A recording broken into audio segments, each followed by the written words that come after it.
anak-anak, hari ini kita akan belajar mengenai indahnya mengampuni. Namun sebelumnya, Ibu akan menceritakan terlebih dahulu seorang tokoh yang bernama Nelson Mandela.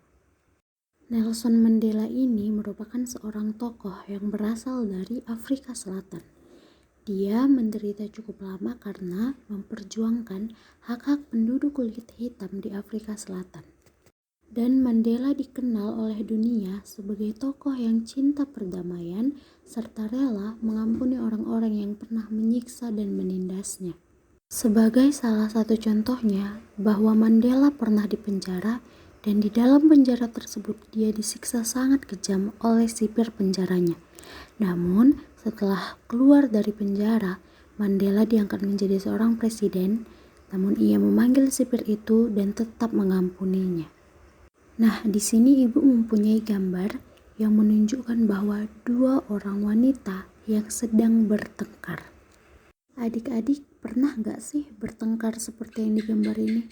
Dan menurut adik-adik bagus gak sih seperti itu? Nah, jadi dari tokoh Mandela tadi dan gambar anak-anak yang suka bertengkar tadi, di sini kalian sudah tahu gak sih apa itu arti mengampuni? Nah, jadi mengampuni artinya memaafkan seseorang dengan tulus hati dan membebaskan seseorang dari rasa bersalah serta tidak mengungkit-ungkit lagi kesalahannya. Dan pengampunan itu sendiri lahir dari kebaikan hati yang bersifat memperbaiki dan merekatkan kembali hubungan yang pernah rusak. Lalu, bagaimana sih kata Alkitab tentang mengampuni? Nah, sesuai ayat bacaan kita pada topik hari ini, seperti dalam Matius 6 ayat 14-15, di sini Yesus menekankan bahwa para pengikutnya harus bersedia untuk mengampuni kesalahan orang lain. Manusia telah menikmati pengampunan dari Allah dengan cuma-cuma. Oleh karena itu kita sebagai manusia wajib mengampuni sesama kita. Seperti Petrus yang berkata kepada Yesus, "Sampai berapa kali aku harus mengampuni saudaraku jika ia berbuat dosa terhadap aku?" Maka Yesus menjawab 70 kali 7 kali. Yang berarti kita harus mengampuni dengan tidak terbatas. Lalu yang kedua dalam Kejadian 45 ayat 1-14. Dalam ayat ini bercerita tentang Yusuf yang memaafkan saudara-saudaranya yang telah berbuat jahat terhadapnya. Yusuf tidak hanya memaafkan mereka, tetapi dia juga menolong saudara-saudaranya dari kesulitan. Lalu yang terakhir, dalam Matius 18 ayat 22-35. Dalam perumpamaan ini, Yesus mengajarkan bahwa pengampunan Allah diberikan dengan cuma-cuma kepada semua orang berdosa yang bertobat.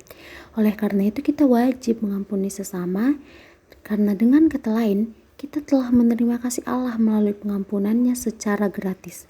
Oleh karena itu kita wajib mengampuni sesama tanpa syarat. Nah, dalam kehidupan kita sehari-hari, mungkin banyak terjadi gesekan-gesekan yang melahirkan masalah.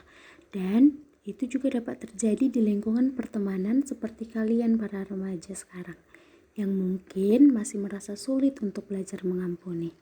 Karena itu, sebagai remaja Kristen, kita harus bisa belajar saling mengampuni.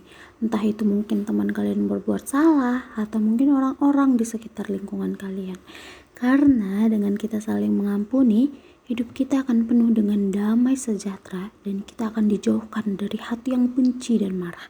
Dan kita juga sebagai orang Kristen, mengampuni orang lain itu merupakan tanggapan atas kemurahan Yesus yang telah lebih dahulu mengampuni kita. Seperti pesan Tuhan dalam Matius 6 ayat 14-15, bahwa karena jikalau kamu mengampuni kesalahan orang, Bapamu yang di sorga akan mengampuni kamu juga.